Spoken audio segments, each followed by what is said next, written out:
Today we're going to be taking a look at the Yi handheld gimbal and how it works while you're mountain biking. And in the end, I'll let you know, is this worth it compared to other gimbals out there? So in the box we have your instruction manual, the gimbal itself, micro USB cable, a couple of batteries, and a battery charger. Out of the box, this will only work with Yi cameras, but I was able to find a couple of longer screws right here. So if you can see, that's the length of the Yi one, and here's the ones that I was able to find. And this gimbal will actually work with other action cameras. I'm just using it with this little $50 budget 4K one. I'll also be doing a review of this camera and how it works in a different video, but today we'll be focusing in on the Yi gimbal itself. Getting the gimbal ready to use is actually pretty straightforward. You can just, undo these screws, plop in your action camera, put the screws back in. This little thing is threaded, which is kind of nice because once you get it all the way in, past the threads, out on the trail you aren't going to lose these screws. So yeah, they aren't going to fall out of there.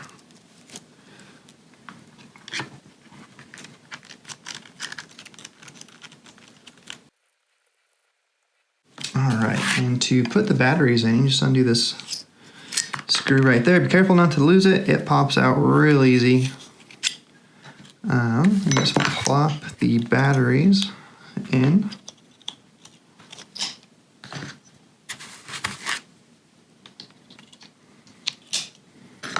Grab your cover,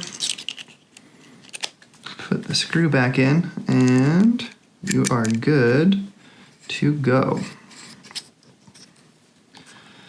So you just hold it, this little power button where my thumb is, turns on, and starts to do its thing. This camera gimbal comes with 3 different modes, and let's review those real quick. So you have the pan mode, pan and tilt mode, and the lock mode. I recommend using the pan mode while you're mountain biking, and I'll show you why. So if you're moving real quick, it follows you back and forth, but the camera itself actually stays looking at the horizon where you want to set it.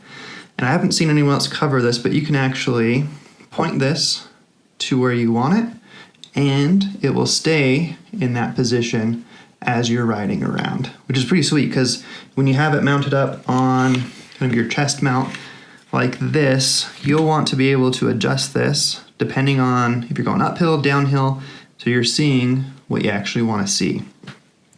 As a side note, if you do want to get this for mountain biking, you will need to get a GoPro adapter for the threaded part right here. So you just put this in, and then you can mount it up to your chest mount or a helmet mount or any other type of GoPro mount. So let's see how the Yi gimbal does out in the wild. Today we were riding on the whole enchilada. This is up on Burro Pass. As you can see, it's not doing so hot. What I found is on the corners, it has a mind of its own. Like right here, I don't know what it's trying to point at, but it's not pointing straight ahead. And another issue that we had is it was so cold out, it was 17 degrees, that the batteries did not last very long. I'm 5 minutes into the ride and it just keeps dying. And I think this just has to do with the weather. But here lower down on the trail, same type of stuff is happening where you take a corner and right here it's pointing at my arm, not straight ahead. And as I reviewed the rest of the footage, it just kept doing this everywhere. It was kind of frustrating actually. I had high hopes, but it just really doesn't work for mountain biking, unfortunately. I think if you had it in some type of other application where you aren't moving as quickly, it could work really well. So like in a straight shot, it actually works pretty good. But I mean, another question is, how does it compare to another gimbal? So here comes the Feiyu Tech in these next clips. And as you can see, when you take the corners, it's not perfect, but it's way better than the Yi Gimbal. So again, right here, pretty windy, and it corrects itself pretty quick. In this last clip that's coming up, even windier, and it still is usable footage. But the Yi Gimbal just doesn't compare, and I really don't recommend it for mountain biking, unfortunately. I hope you enjoyed this review of the Yi Gimbal. If you have any questions, put them in the comments below. Stay tuned. The next review is going to be of a $50 budget action camera. If you like what you see, make sure you subscribe,